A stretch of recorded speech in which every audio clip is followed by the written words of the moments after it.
Programa não recomendado para menores de 14 anos.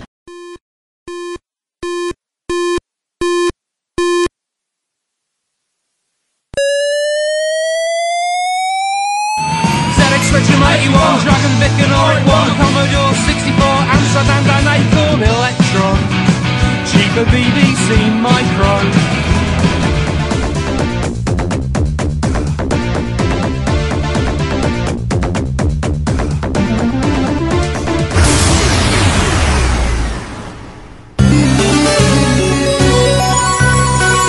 Retrópolis, a cidade dos clássicos.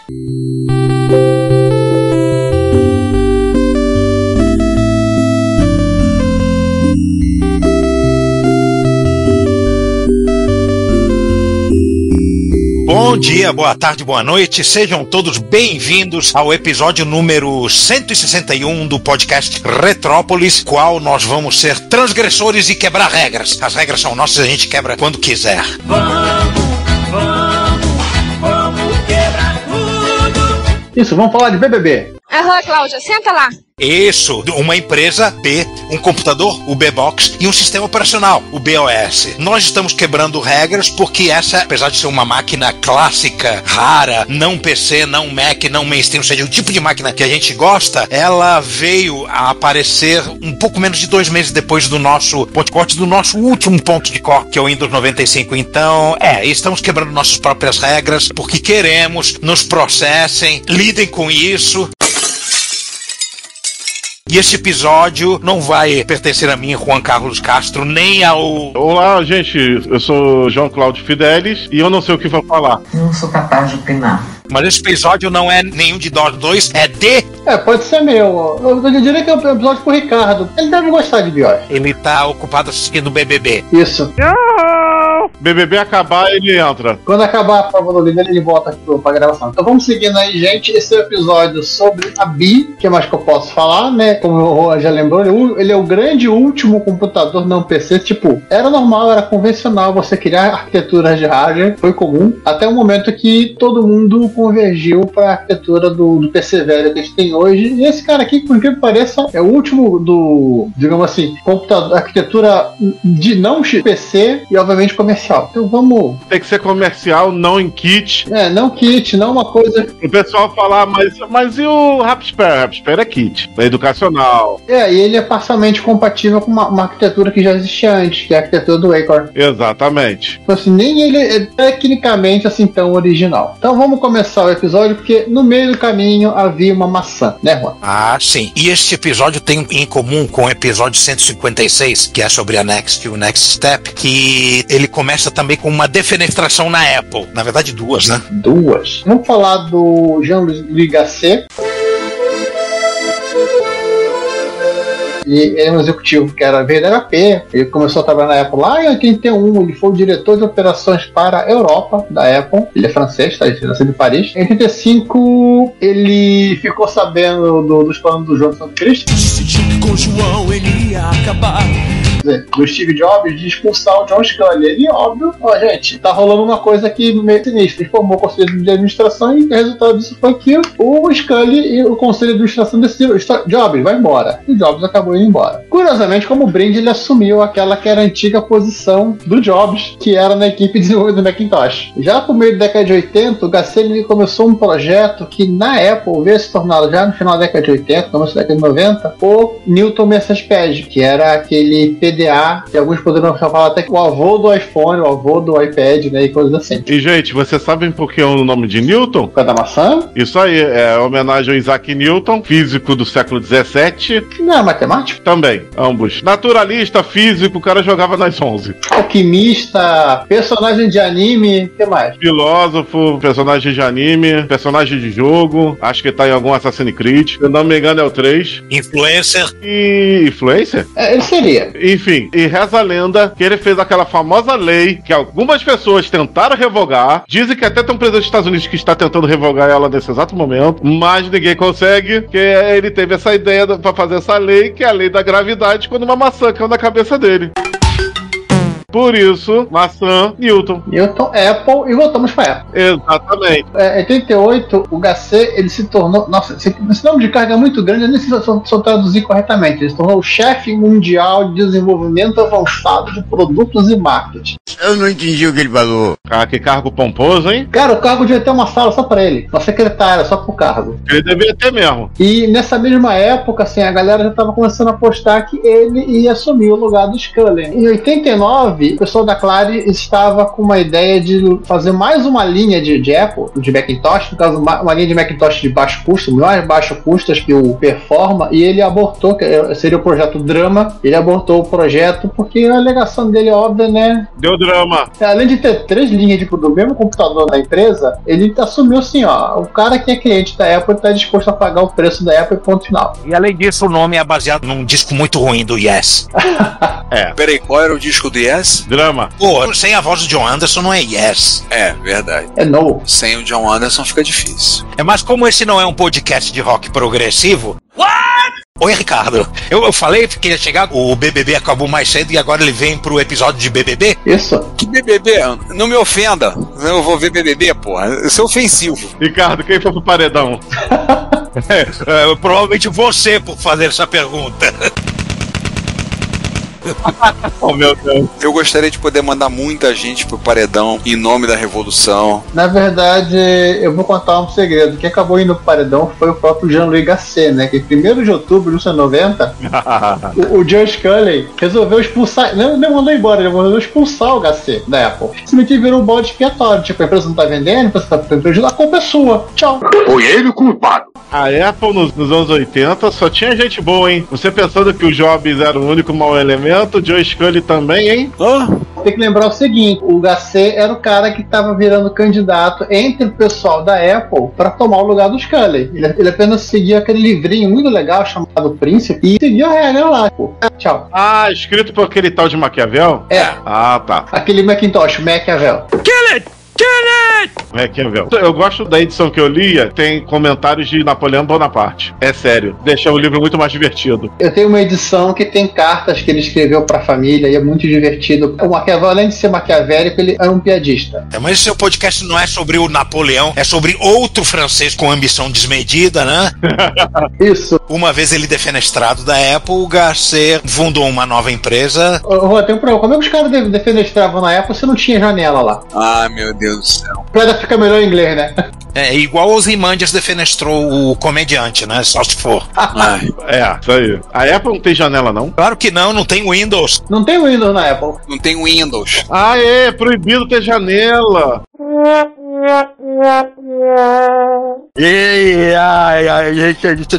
Essa piada vem girando no horizonte. Já explicamos a piada, uma piada bilíngue. Vamos seguir. Ricardo, já que você acabou de chegar e tá empolgado com o BBB, fala da Bia aí. Bem, então, Jean-Louis Gasset, em 1990, fundou uma nova empresa. E aí quem veio com ele foi o Steve Saccoman, que começaram a empresa. Teve um aporte financeiro de nada mais nada menos que Seymour Cray. Sim, o Cray dos Cray Supercomputers, o pai dos supercomputadores. E o objetivo dele eram basicamente 2. Você tinha que criar um sistema operacional usando C++, que já me dá um certo arrepio, para uma plataforma de hardware proprietário. E isso, cara, a linguagem é totalmente amigável, simples, Ricardo. Que preconceito é esse? Sistema operacional em C++. Você queria o quê? Assembler? Não. Também vai ter Assembler. Seria menos tenebroso. Seria menos problemático. Ah, não. Tu já viu algum sistema operacional escrito em C++ dando pau? Para tudo aí! Não responda, não responda. Bem, o Gasset queria chamar a empresa de United Technoids. E merda, que bosta de nome. Nossa. Mas o Saccoman parou, não gostou nem um pouco, deve ter dito alto como: No, God! No, God, please, no! No! No! No! Pois ele pegou, bem, vamos procurar no dicionário um nome melhor, tá? Vamos pensar uma coisa. Depois, alguns dias, não sei se alguns dias revirando o dicionário, mas alguns dias depois o Gasset parou, teve alguma ideia? Ele falou, fiquei cansado e parei no B, no caso que queria dizer na letra B. Aí ele olhou, beleza, BE, tá bom, tá ótimo. Ainda bem que ele não usava espanhol e o Saccoman não ficou cansado por uma letra Q. Que nojo! Nossa, sim. Quem sabe espanhol sabe, entendeu. E não vamos entrar em detalhes. Eu não sei tanto espanhol assim. Meu conhecimento de espanhol é parco ilimitado. Mas vou ficar nessa, vou ficar no vácuo. Eu vou explicar na pauta. Ah, tá. E assim, fizeram a empresa, então daí surgiu a BI. E o primeiro slogan dela era: um processador por pessoa não é suficiente. Concordo. Pois é, né? Antecipando tendências. Antecipando FPS. Então, juntaram-se a ele na equipe. Juntou-se o Eric Ringwald, que veio da Apple, era do Pink Team da Apple. O Pink Team cuidava do quê? O Pink Team é uma daquelas iniciativas de criar um substituto pro macOS que flopou. Ah, tá. Eles tinham o Pink e tinham o Blue. Pink and Blue Freedom, né? Eu pensei que o Pink Team era um time de design, de fazer os designs mais frescos dos micros da Apple. Não. Eu achei que cuidava daquela cantora que canta aquela música Get the Party Started. Não, eu fui mais modesto, eu pensei naquele cursinho de inglês pra crianças, Pink and Blue. O Eric Ringwald veio pra ser o CTO da empresa e aí saiu laçando gente da Apple, puxando a galera da Apple para vir pra BI. Então, durante 4 anos eles trabalharam na encolha, em segredo, desenvolvendo o computador e fazendo sistema operacional no que eles chamavam do BI Lab. Opa! O laboratório da BI. Se você lê muito rápido, dá Bin Laden. Nessa época, conta-se a história que o pessoal, para se divertir, eles subiam no alto do prédio, assim, 5 andares, e jogavam monitores de tubo lá de cima, pra ver eles se espatifarem. Eu tava procurando isso, eu não consegui achar referência. Quem contou essa foi o pessoal do BugBR. A gente vai falar do BugBR mais à frente, mas... Se isso for verdade, eu vi agora lágrimas escorrerem dos olhos do Alfredo. Nossa, a partir desse momento em que eles estão ouvindo esse episódio, ele certamente vai passar a odiar BOS, Haiku. Exatamente. Vai querer mandar todo mundo exatamente com a rima aí. Ele vai dizer que Haiku é... Isso aí. Ouvintes, vocês já perceberam que hoje a gente está coletivamente sem nenhum senso de medida, né? Pois é. Quem tem limite é livro de cálculo. Isso aí. Isso aí, concordo. Então, estão lá trabalhando 4 anos e o computador originalmente ia usar um processador da AT&T, o processador cujo codinome era Hobbit. Que diabos é um processador Hobbit? Não é um processador com cabelinho nos pés, não, tá, gente? É um processador pequenininho. É um computador que consome muita energia, ele precisa de 2 cafés da manhã. O Hobbit era uma CPU de arquitetura CRISP. Era um processador com um conjunto de instruções reduzidas da linguagem C. Era o C-Language Reduced Instruction Set Processor. Ou seja, um processador otimizado para executar código compilado em C. Rapaz. Era uma coisa que eu não imaginava, né? Coisa que veio da Bell Labs, que era que a galera só roda em Unix. Fim da história. Rapaz. E não era CRISP porque ele era empanado, não, tá, gente? E daí o protótipo foi evoluindo para um computador com 5 processadores. Aí era o Frodo, o Sam, Mary, o Pippin e o Bilbo que tava rodando pra lá. E o Smeagol? Não, o Smeagol era um grado. Não conta. Um grado deturpado. O Bilbo, que era mais velhinho, tava mais lá no canto, dava pra pegar ele. Em 92, eles começaram a desenvolver o kernel do sistema operacional. Em 94, quase tudo tava pronto. E aí a AT&T disse assim, sabe o Hobbit? Tá, tocamos fogo na vila. Foi o expurgo do condado. Acabou tudo. Tem mais Hobbit não. A AT&T deu uma de Saruman. Exatamente, deu uma de Saruman. Não quer dizer que foi bem do nada, né? Porque o processador não tá vendendo nada, né? Então eu vou continuar a malhar em ferro frio. Não, parar de usar, investir nisso aí que não tá fazendo. E aí eles disseram, não vai rolar. E aí a BI, vamos ter que trocar de processador. Vamos pra onde? Aí pegaram o que era o queridinho nos anos 90. Que saiu matéria de capa em caderno de informática. Pegaram um PowerPC. Porque ele estava sendo desenvolvido em parceria pela Apple, pela IBM e pela Motorola. E era um processador novo, tinha uma série de novidades de arquitetura, não estava trazendo toda aquela coisa de legado, né, Pentium? Exatamente. E vejam vocês, se não fosse essa botada de galho dentro da AT&T cancelando o Hobbit, esse computador teria sido lançado dentro do nosso ponto de corte. Ou seja, não é nossa culpa que a gente está descumprindo as regras. Culpem a AT&T. O computador teria um anel. Culpem o Saruman da AT&T, isso aí. Então, assim, eles migraram a máquina para usar o PowerPC e lembrar que em 2009 teve um protótipo dessa máquina com 2 processadores Hobbit rodando a 25 MHz, foi posto à venda e, sim, teve alguém que comprou. Será que foi o Franco? Um pife foi lá e comprou. Olha, era um ex-funcionário da B que tinha 2 desses e resolveu vender um. E olha, ele saiu surpreendentemente barato. Saiu por $1.000. Sério? Olha, se me oferecessem agora para comprar um computador dessa raridade por R$5.700, porra, shut up and take my money. Eu acho que eu vendi o Turboair que eu acabei de comprar para comprar uma máquina dessas. Que os usuários de MSX não discutem. O problema que acontece é que se ouvirem, vai começar a pessoa mandando mensagem pro Juan. Quer vender? Quer vender o Turboair? Eu respondo, tá, você tem um B-Box com processador Hobbit funcionando pra trocar, aí a gente faz rolo. Caso contrário, nananina não. Agora eu só vou falar uma coisa contra essa máquina. Ô, gente, poderiam ter colocado um gabinete mais transado. Não, Protótipo. é protótipo. Ah, tá. Não, mas o vídeo era uma Trident. Não, o placa de vídeo é uma Trident 9430. Muita gente que tá ouvindo aqui teve. E o gabinete literalmente compraram na esquina. É um gabinete simples, mas até que é bonitinho. Mas é um gabinete PC da época. Eu acho que pra 1994 uma Trident tá de bom tamanho. Tá.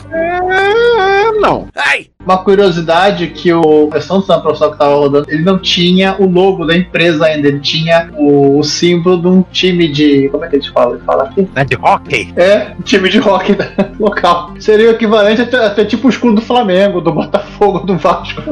No sistema profissional, nossa. Não só a máquina é um protótipo, não só o sistema operacional é um protótipo, mas até o logo da empresa é um protótipo de logo. Pois Tinha logo. Você que estava procurando um programa de cultura?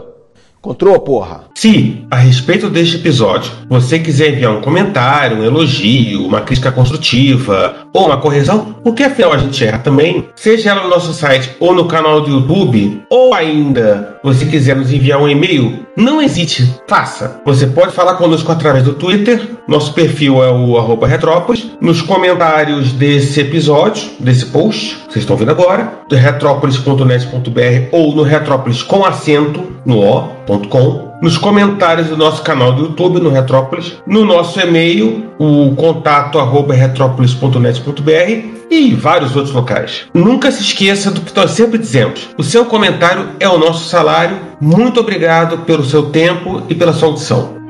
Ok, mas também não era nem pra vocês começarem a falar. Bom, no final das contas, a versão com PowerPC acabou saiu em 3 de outubro de 1995, ou seja, um mês e pouco depois daquela data que marca o fim definitivo da computação Classic, que na minha opinião é o lançamento do Windows 95 em 24 de agosto. Ele saiu em 3 de outubro, custando $1.600 na época, contando a inflação do dólar, dobrou de preço, 3.200, o que para uma máquina nova, exótica, topo de linha, é um preço, assim, dentro da realidade. E temos um artigo aqui de um jornalista, né, com a experiência deles com o B-Box, né, de 97, né? Isso. É o artigo de 2020, mas a matéria é da época. Ah, sim. Inclusive ele fala que ele fez uma grande besteira, porque hoje ele pensa assim, eu fiz uma grande besteira porque eu tinha várias dessas máquinas, eu vendi várias. Olha, os gabinetes botaram luzes agora. Era gamer. Princípio gamer, tá pensando o quê? Antes de ser modinha. Oh, bonitinho essa máquina. Ah, o Juan tem ideia. Cheio de quase esse gabinete. Gostei. Meio exagerado, meio chance, mas eu gostei desse chance. Tem um comentário que ele faz com relação ao gabinete que ele fala aqui. Quantos computadores tentaram parecer uma coluna grega ou romana? E com uma quantidade absurda de LED na frente. Esse micro aqui também é um protótipo ou já é o final? Não, isso é o que saiu à venda. Esse foi colocado à venda. Cara, a placa-mãe dele é absurdamente parecida com os PC, apesar da arquitetura dele não ter nada a ver. Vamos explicar o motivo, inclusive. Ele vinha com 2 processadores, não era um, mas 2 processadores PowerPC 603, rodando a 66 MHz. Teve um modelo seguinte usando o PowerPC 603E, que operava na frequência de 133 MHz. Esse foi lançado no ano seguinte, em 5 de agosto de 1996, custando dando $2.995, ou $5.820 em valores de hoje. Nossa. Basicamente o dobro, né? Isso. Quase 30 anos. Para expansão, ele tinha 8 soquetes de memória SIM de 72 pinos, ou seja, dava para colocar até 256 MB de RAM, o que pra época era memória pra caramba. Sim. 3 slots PCI, que era uma coisa nova. PCI tinha acabado de sair, né? O PCI é de 95, era a reitoria TX, e 5 slots ISA, manter a compatibilidade. Espertos, né? Pra poder aproveitar o mercado de hardware de placas de expansão de PC. Sim. Muita coisa aqui ele tá aproveitando no PC. É assim, slots e outra coisa também, controladora de disquete padrão PC. Discos IDE e também SCSI. Detalhe, SCSI interna e SCSI externa. Então tinha uma DB25 pra fora. Até a porta de joystick era aquela padrão PC antiga. Ele tinha uma porta paralela, ele tinha 2 portas de joystick, não uma só, tinha 2 portas. O DB15, né? 4 seriais, 4 mids, 2 mid-in, 2 mid-out. Márcio pira. Não, o Márcio já pirou no SCSI, aqui ele tá infartando. Com certeza. Uma porta PS2 para ligar teclado, 2 conectores RCA para ligar áudio estéreo. Tipo, 2 de entrada, 2 de saída, 4 conectores e 2 jacks de 3.5. Para entrada e saída, uma porta para teclado padrão AT. Peraí, tinha uma porta PS2, uma porta. O teclado era o padrão AT e o PS2 era para mouse. E ainda tinha 3 portas com mini DIN para colocar sensores e emissores de infravermelho. Cara, a traseira inteira da máquina era de conector, né? O kit de conector externo, Jesus. Sim. Deixa eu voltar no artigo se tem. Não tem foto da traseira, tá faltando. Cara, mas eu só. Opa, tem sim! Aqui. Nossa, que exagero. Qual a necessidade disso? Eles perderam o limite. Olha, 4 seriais, os caras queriam isso como máquina corporativa rodando software em terminais, né? Só pode. Tô vendo aqui pra ver. Gente do céu. A foto é um pouco escura, mas caramba! Quanto conector, cara? Para quê? Botar 4 seriais, 4 seriais no micro doméstico. Se ligar modem, se ligar o mouse, se ligar a impressora. Ligar 4 MSX, pronto. Pra mouse já tem PS2. 4 seriais e 4 mids. 2 mid-in e 2 mid-out. Gente do céu. Caramba, tem detalhe. Tô reclamando desse monte de conector, mas não chegamos na parte mais bizarra dos conectores dele, tá? Os mini-DIN pra sensor e emissor infravermelho? Não, mais isso. Era GPIO antes de existir GPIO. Não, é só pra lembrar uma coisa. Adotaram o padrão PC, tanto os slots, tudo justamente para abaixar o preço, né? Pra baratear o projeto. Uma tendência é que até o Mac tava começando a fazer isso naquela época, né? De certa forma, né? Já para esse ano, o Mac já estava adotando o slot PCI. Dava bobolinas que eram no bus e já estava começando a usar os PCIs. Exatamente. Cara, ainda tem esse conector que o Ron tinha mencionado, a GPIO. Antes de GPIO, isso é modinha, né? A Geekport, para fazer uma experimentação eletrônica. Um DIN de 37 pinos. Peraí. Um DIN redondo com 37 pinos. Peraí. Houve uma empolgação aqui. Tá? Um DB37. Um DB.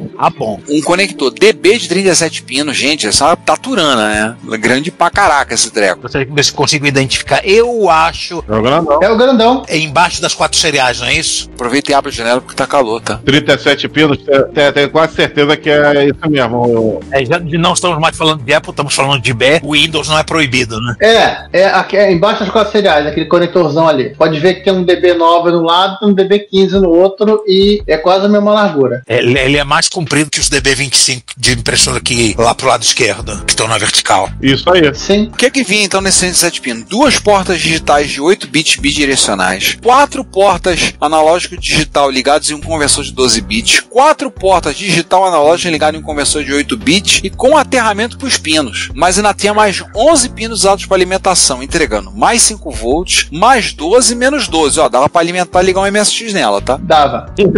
Tem energia para alimentar tranquilo. Isso com os respectivos pinos terra. Por conta disso, para evitar que vai dar ruim e fazer uma experimentação eletrônica, uma boa chance disso acontecer, 3 fusíveis na placa-mãe. Gente do céu. Não, uma porta dessa pode até fazer uma saída VGA independente. Pode fazer mais de uma VGA.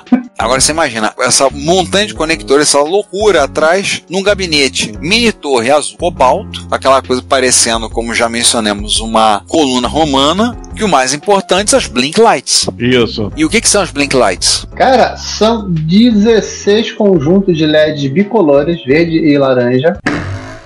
Só uma coisa, são 2 conjuntos de 16 LEDs cada. 2 conjuntos, um em cada lado, e a função dele, exceção dos mais baixos, né, que é usar servir de LED HD, a função deles é literalmente mostrar a carga do processador. Então, imagino como ia ficar esse gabinete se ele seguisse com o plano original de usar 5 processadores do... O Hobbit, como ia ficar isso daí? É o HTOP implementado em hardware. Caraca. É o gerenciador de tarefas do Windows implementado em hardware também, pra pessoal que não entende essa do Linux. Temos um vídeo aí de uma B-Box dando boot, é isso? Tem um vídeo de um cara botando, é muito legal. Ah, eu quero ver isso. Tô vendo o vídeo, assim, é muito curioso, porque vai subir os LEDs, vai variando. Os LEDs são verdes, tá? É saber. Não, verde e laranja. É que não dá pra ver. Ah, tá. Tem um laranja lá embaixo. Esse pulsar cardíaco de um lado e do outro é a frufru, né? Não é medição de carga, não. Não, é o boot. É o boot. Nossa senhora, cara. Mais cheguei do que isso, impossível. Cheguei chegando, bagunçando a zorra toda. Aí você pode ver lá pros 40 segundos que o teu boot rodando, o uso da CPU se empolgando. Já vi que agora as barrinhas ficaram com cara mesmo de uso de CPU. O cursor é um dedinho apontando. Eu acho que ele tá fazendo L. O nome do HD do cara é Delíria.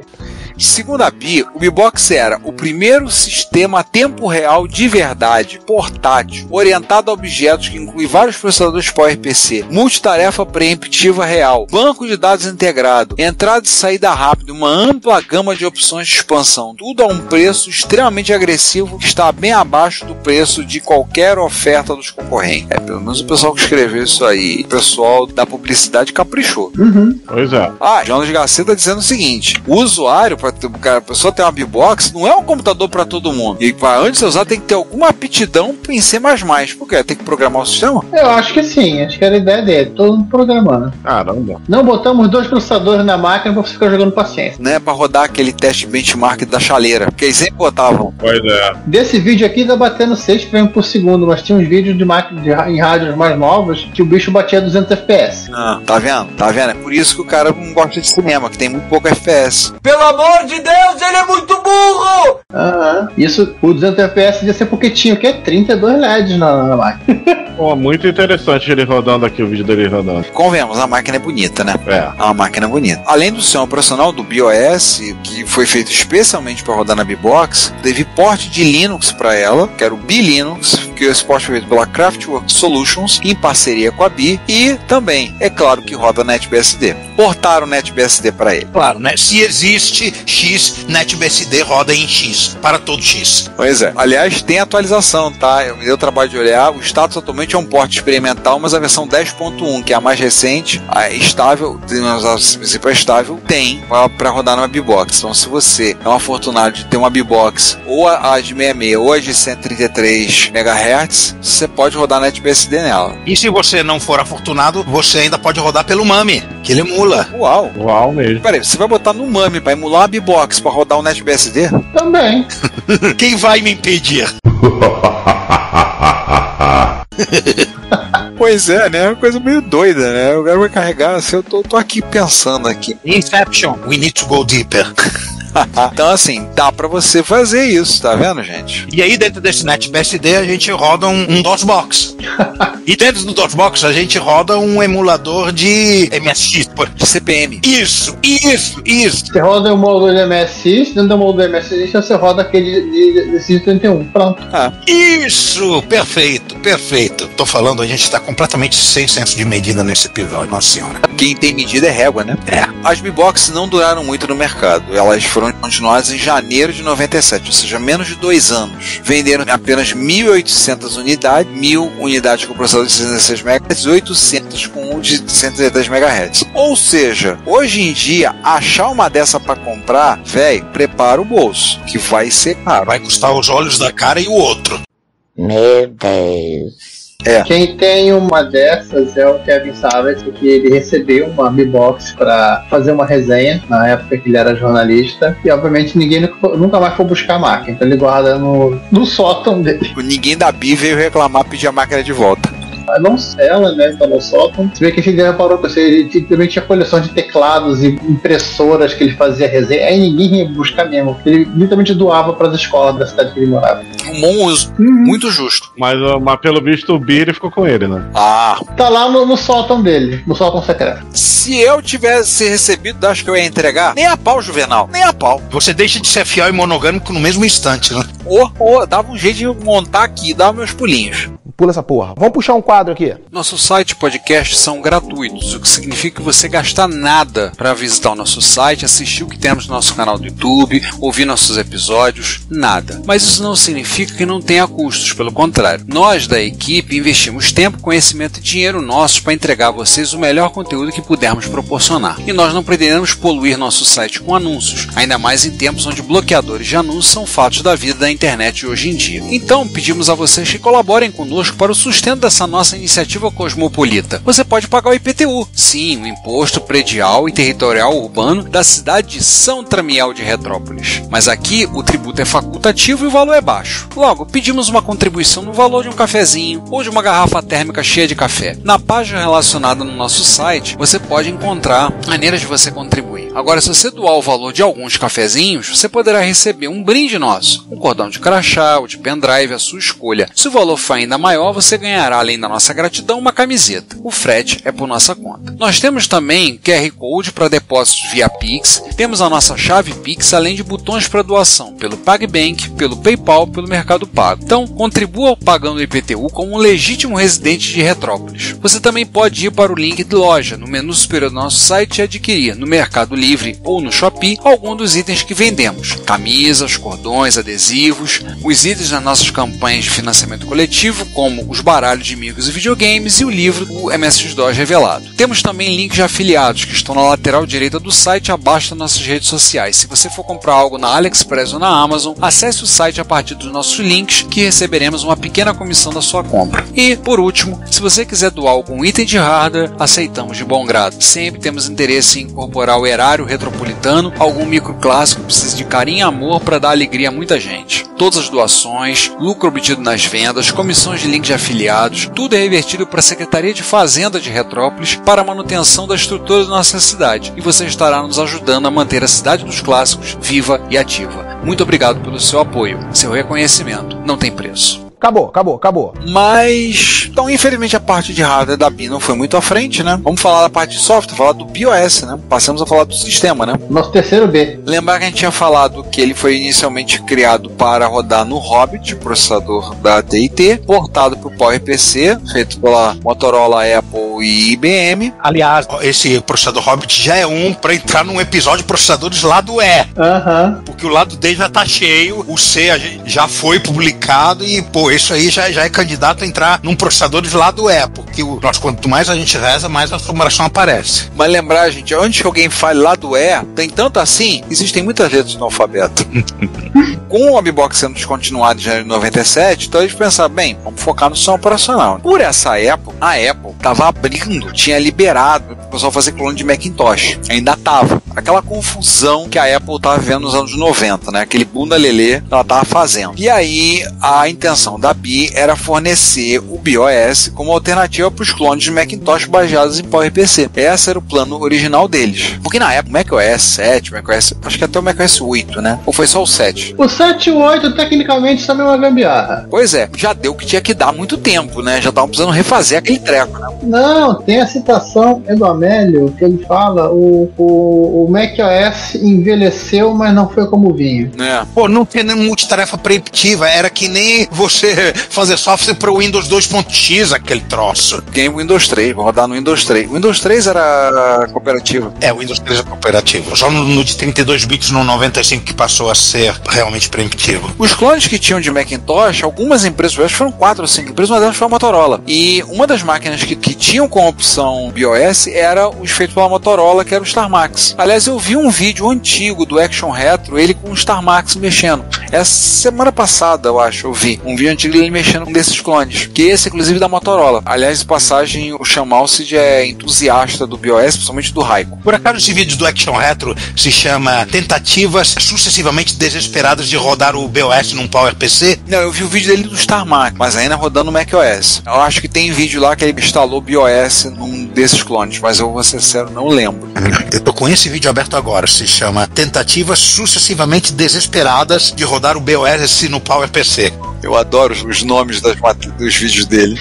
São muito engraçados. O Action Retro é muito maneiro. Ele tá no meu top 3, com certeza, de youtuber retro preferido. O que eu tenho visto muito hoje em dia é ele, o RetroCheck, que são que voltou a fazer vídeo, o RetroCheck é britânico. São alguns do que eu tenho visto mais assim. O Adrian Black, assim, enveredou por aquele caminho jambeta de fazer vídeo de 1 hora, 1 hora e pouco. Eu falei, puta, aí fica difícil. Mas esse não é o Repórter Retro, pra gente falar de vídeo? Então, assim, o BIOS, ele era compatível com diversos modelos de Macintosh, não era compatível com os notebooks, como os PowerBooks, isso não era, mas ele era compatível podendo ser instalado em vários deles, o que era uma coisa tanto quanto complicada. Ele já estava pronto. Não, mas era um tanto quanto complicado porque a Apple não dava muita facilidade para você fazer dual boot. Naquela época não dava. Até hoje é um pouco enrolado. Na época, então, nem se fala. Não, esses você começa a dar boot no macOS e alterna, porque ele já entra, eles tentam ser uma profissional home, né? Então você tem que... Então assim, a partir do release 3 do BIOS, aí passou a ter porte para x86. Então aqueles que vocês conhecem que rodavam Windows, já estavam alguns rodando Linux, assim, né? Já passou a ter porte pro x86. E aí Hitachi vendeu o PC com BIOS lá no Japão. A Fujitsu fez isso pro mercado alemão e fez isso pro mercado ali da parte da Península Escandinava. Ali de cima. Península Escandinava. Vendeu ali também. Parece que bota um bolinho em cima das letras. Será que a Fujitsu fez uma versão dessa para rodar no FM Towns? Não, acho que não. Que eu saiba, não. Infelizmente. Fica aqui a pesquisa pra ver se tem ou não tem, mas eu acho também que não. Infelizmente, ia ser legal. Verdade. Quando fizeram a versão para x86, a Intel chegou e, interessou pra ela, vamos dar uma graninha aí pra fazer esse negócio. Chegou um aporte financeiro pra dar uma forcinha nesse processo, pra dar uma colaborada com os fornecedores amigos, com os parceiros, né? Pra ela é interessante, porque afinal das contas, é o que eu digo sempre, a Intel tá interessada em vender o processador dela. O que você vai rodar nela? Não é assim, você vai usar o processador como calço de porta para aquecer caneca ou para rodar BIOS, Windows, o problema não é dela, ela quer vender processador. A Intel gostaria muito que fosse assim, só que o problema era aqueles acordos de licenciamento que a Microsoft fazia com os fabricantes que aí atrapalhavam tudo. Que era quase pacto, né? Era aqueles acordos que eram feitos com a faca no pescoço, aquele acordo mafioso, né?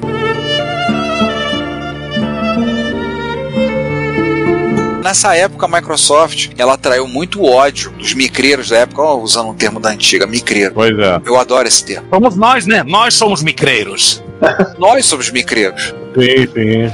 Foi a época que a Microsoft traiu muito ódio e isso fez uma galera começar a pesquisar por alternativas e ir, por exemplo, pro Linux. Foi a época que eu comecei a enveredar pelo sistema do Pinguim, entendeu? Por causa dessas práticas quase nintendísticas da Microsoft. Não rolava, não dava. Os contratos de OEM não conseguia furar essa barreira pra botar. No ano de 96, o Gil Amélio, que era CEO de verdade... Amélio que era CEO de verdade. Amélio não tinha a menor vaidade. Ai meu Deus, que saudade da nega. E não tinha mesmo, porque uma das frases dele da época, acho que ele era melhor frasista do que CEO, era dizer que a Apple era um navio que estava afundando e o papel dele como capitão desse navio era fazer ele encostar numa praia para salvar o maior número de pessoas possível. Eu mantenho a teoria de que ele era melhor frasista do que CEO. Daí começou a negociação, vamos comprar a BI para poder usar o BIOS como base para fazer um novo sistema operacional, porque afinal o macOS, como já lembrou bem o Giovanni, envelheceu, mas não como vinho, envelheceu mal. Então ele virou vinagre. E o Copland literalmente patinou. Os caras tinham toda uma equipe para desenvolver um sistema operacional, os caras não conseguiram avançar. E certamente eles tinham memórias muito vivas do BIOS rodando bem naqueles clones de Macintosh com PowerPC e até em alguns Macintosh propriamente ditos. Sim, tecnicamente já estava até pronto, né? Só que só aconteceu numa terra alternativa, né? Porque na nossa terra, o HC queria dinheiro demais, queria 300 milhões, a Apple estava oferecendo só e apenas somente a bagatela de 125 milhões e acabaram optando pelo Next Step, comprou a Next, Steve Jobs voltou. Aliás, tem um detalhe, o próprio Jobs aconselhou a melhor, velho, fica longe da Bia, não é o que vocês estão querendo. Curiosamente, depois ele ofereceu o OpenStep pra Apple, né? Uhum. Pois é, né? Que coincidência, né? Quem diria, né? Aham, sei. Uhum. Aliás, uma coisa curiosa que pouca gente sabe, que tinha gente na Apple que estava dizendo que, gente, o lance é o seguinte, vamos falar com a Microsoft e vamos licenciar o Windows NT para botar nos Macs. Que diabo é isso? Nossa, uma terceira terra alternativa. Temos um multiverso com o Macintosh, com macOS X baseado em BSD, com BOS e com Windows NT. Que beleza. Eu fico imaginando como é que deveria ser o contorcionismo moral dos usuários de Apple dessa terra para explicar o Windows rodando no Macintosh. Eles vão arrumar uma explicação. Pior que, entre aspas, o Windows rodando em uma máquina Power, a gente teve isso anos depois no Xbox 360. Não era o Macintosh, mas era... Não, e mesmo na época já tinha NT pra PowerPC. Algumas workstations aí que rodavam. Eu não sabia. Eu conhecia MIPS, Alpha e PowerPC estava na lista. Ele foi portado também? Rodado? Foi portado. É raríssimo, mas foi. As coisas que foi máquina da IBM. Eu acho que tem um vídeo do Action Reto comentando sobre isso, mas acho que é um vídeo de membros do canal, os membros do canal, que ele fala disso. Eu lembro de ter visto uma legenda, alguma coisa disso, de rodando Windows NT e um Mac. Acho que tem um assim. Que o foco dele do canal é mais esse período, anos 90, anos 2000, principalmente com o Macintosh. Ele até eventualmente pega alguma outra coisa, não pega isso. É o foco principal dele. Acho que teve. Hello.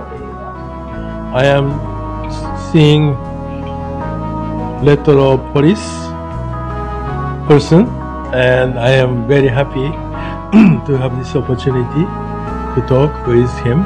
Thank you very much. And he came all the way to visit MSX event, and I'm very happy that he came all the way. Thank you very much. Thank you very much, Mr. Michel.